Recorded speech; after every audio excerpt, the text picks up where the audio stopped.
सत्य ज्ञानानंद के परम धाम श्री राम, पुलकथो मेरा तुझे होवे बहु प्रणाम।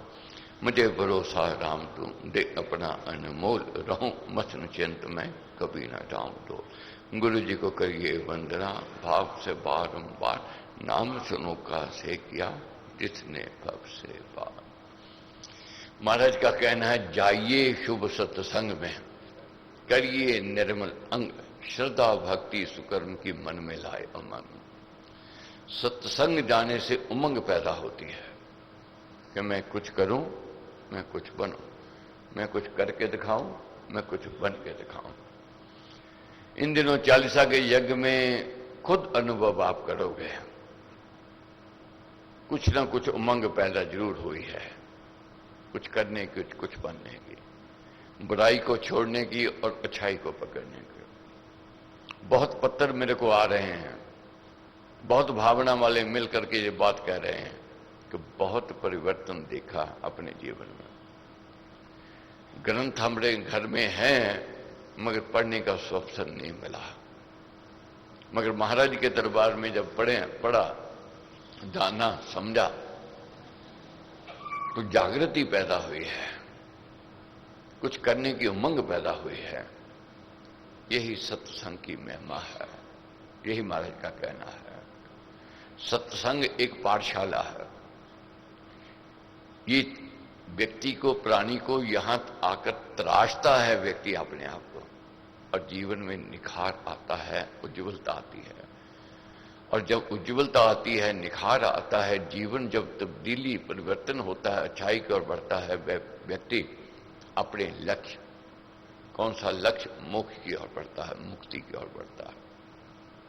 84 लाख यूनिवर्स के पश्चात ये मानव जन्म मिला, मोक्ष की ओर बढ़ने के लिए मिला है, मुक्ति के लिए मिला है।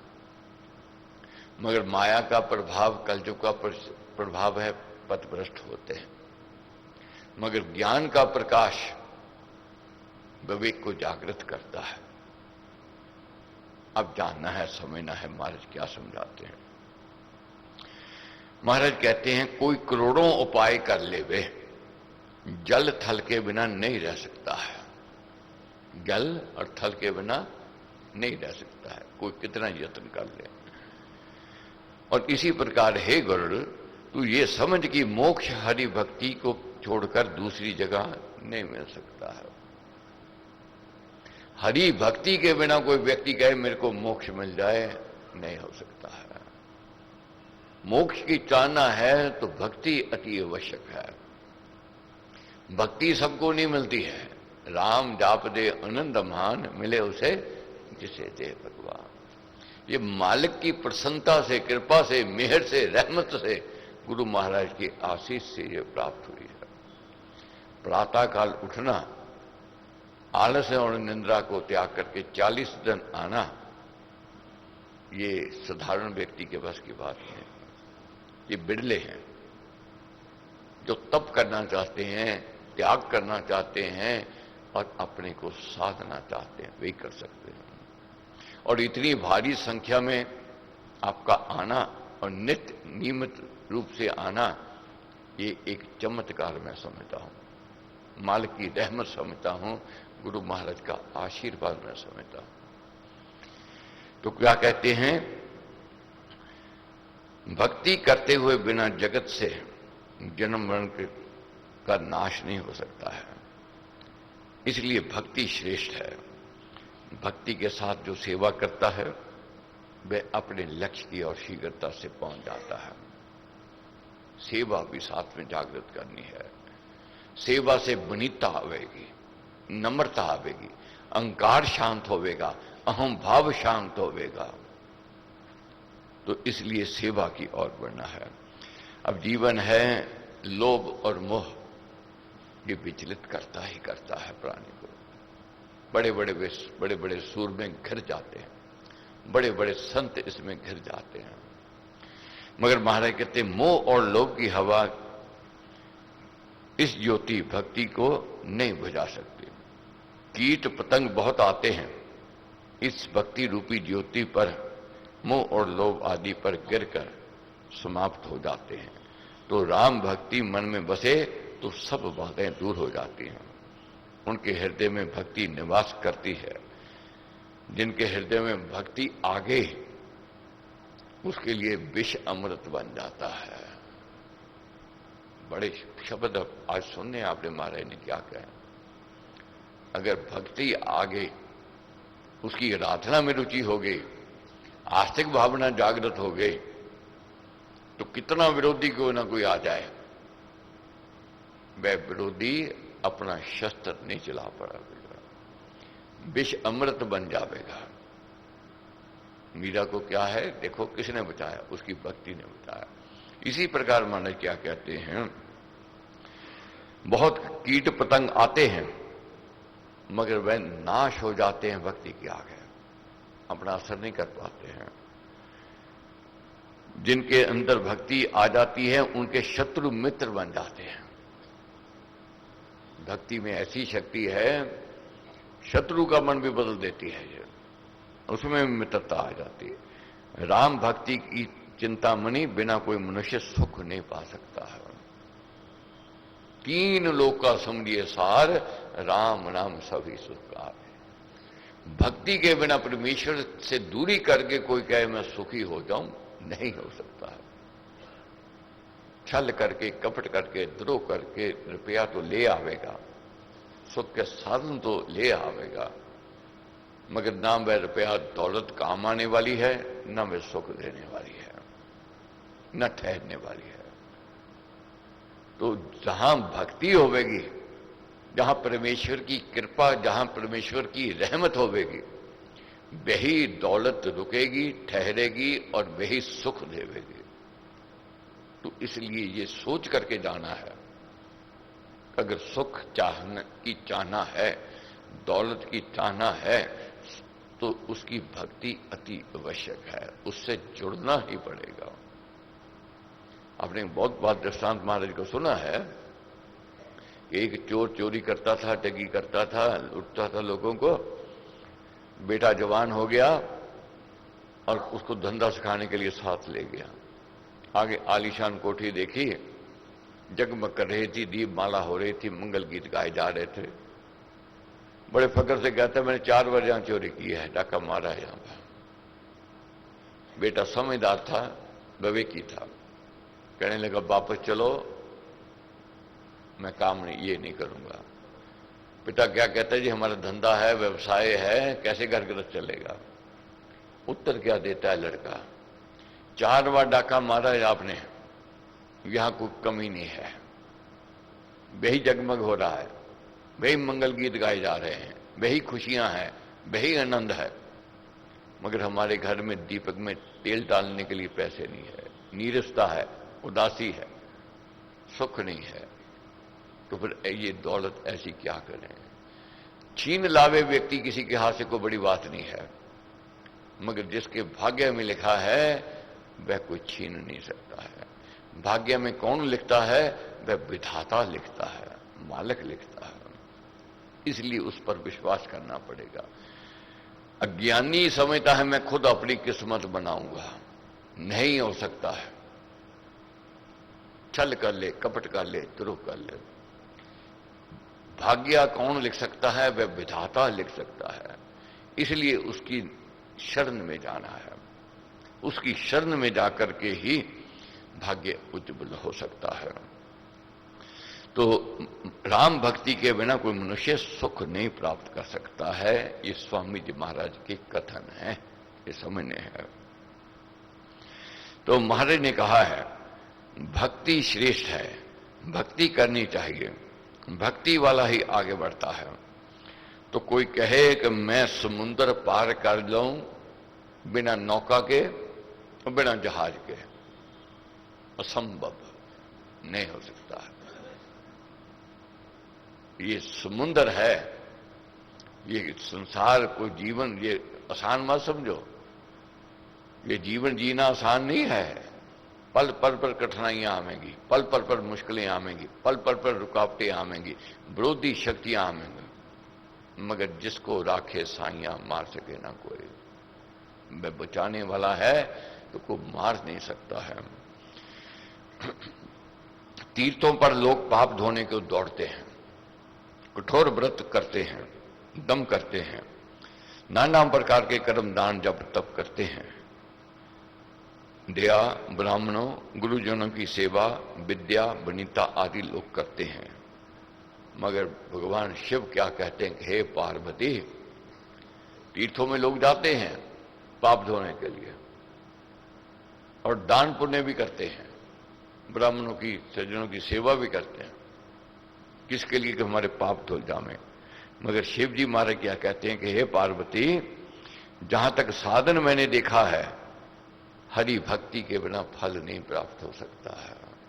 हरि भक्ति के बिना पाप धुल नहीं सकते हैं। इसलिए भक्ति श्रेष्ठ है, शरण में जाना ही पड़ेगा। तीर्थों में व्यक्ति जावे, गंगा स्नान तो करावेगा, मल मल करके धो के भी आ जावेगा, जब तक उसका मन नहीं बदला तो कुछ नहीं बदला।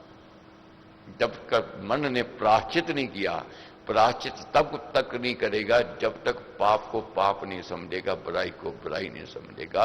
ये ज्ञान से, ये सत्संग से ही हो सकता है। तो इसलिए हमारे ने समझाया है, भलाई तो अंदर से जागृत होती है, चित्त पर चोट लगने से व्यक्ति सुधरता है। जब तक चित्त पर चोट नहीं लगेगी, शब्द घायल करेंगे, महापुरुषों के कहे हुए वचन घायल करते हैं, जागृति पैदा करते हैं कि मैंने कुछ करना है, मैंने कुछ बनना है। जब चित्त पर चोट लगती है कि मेरे को सुधरना है, तब व्यक्ति सुधरता है। चोर को सजा दो, 12 वर्ष की कैद काट के आवे, वह चोर का चोर रहेगा और भी असभ्य हो जाएगा, क्यों? भय खत्म हो गया, उसको डर खत्म हो गया जेल का। मगर जिसका मन बदल गया, फिर उसको पकड़ने की, बांधने की जरूरत नहीं है। उसको तो सोने की खान पर भी बिठा दो, फिर भी वह चोरी नहीं करेगा, क्यों? वह समझता है ये मेरा नहीं है। उसका मन बदल गया। मन को बदलना है हमने। मन के रोगों से घिरे हुए हैं। मन के रोगों से बहुत ऐसे आए व्यक्ति, प्राणी आए, भाई बहनें आई, जो सोच रहे हैं कि आज मन में जागृति पैदा हुई है, उमंग पैदा हुई है, जीने की लालसा, जागृति पैदा हुई है। ये बहुत शुभ चिन्ह कहे गए, अच्छे चिन्ह कहे गए हैं। और भगवान रामचंद्र जी ने भी क्या कहा, जिसके अंदर भक्ति नहीं है, मेरे लिए वे कुछ नहीं है, तुच्छ है। मगर वे जिसके अंदर भक्ति है, मेरे लिए ब्रह्म समान है। भक्ति श्रेष्ठ है। राम कृपा जो है, ये बड़ी ऊंची चीज है। पाप दोष सब इससे नष्ट होते हैं। तो इसलिए भक्ति की ओर बढ़ना है। यज्ञ किया है, तप किया है, तपस्या की है, साधना की है। बिना गुरु के ज्ञान नहीं मिल सकता है। गुरु कृपा हुई हमारे ऊपर, गुरु कृपा से ही हमने कुछ समझा, कुछ जाना और ज्ञान का प्रकाश मिला। श्री भक्ति प्रकाश जी में महाराज ने जो उपदेश दिए, इतनी सरल भाषा में समझाए हैं, और हम गृहस्थियों के लिए एक दिशा पथ प्रदर्शक कहे गए हैं। हर एक प्रश्न का उत्तर है इसमें। और श्री भक्ति प्रकाश ये गुरु कृपा से प्राप्त हुआ है। तो महाराज कहते हैं, क्या सुख हरि भक्ति के बिना मिल सकता है? नहीं मिल सकता है। क्या सहज संतोष के बिना विश्राम मिल सकता है? नहीं मिल सकता। चाहे कोई करोड़ों यत्न कर ले, पच पच कर मरे, क्या जल के बिना नाव चल सकती है? नहीं चल सकती है। जल के बिना नाव नहीं चल सकती है। और बिना संतोष के कामनाएं नहीं नष्ट होती हैं। कामनाओं को विराम लगाना है तो एक ही शक्ति है, वह है संतोष। नहीं तो कामनाएं दुखी करेंगे, निराश करेंगे, उदासी योग की ओर ले जाएंगे, नित्य प्रतिदिन ये बढ़ती जाएंगे। इसकी कोई सीमा नहीं है, इसका कोई अंत नहीं है। कोई कहे कि बस ये कामना मेरी पूर्ण होगी, आगे नहीं होगी।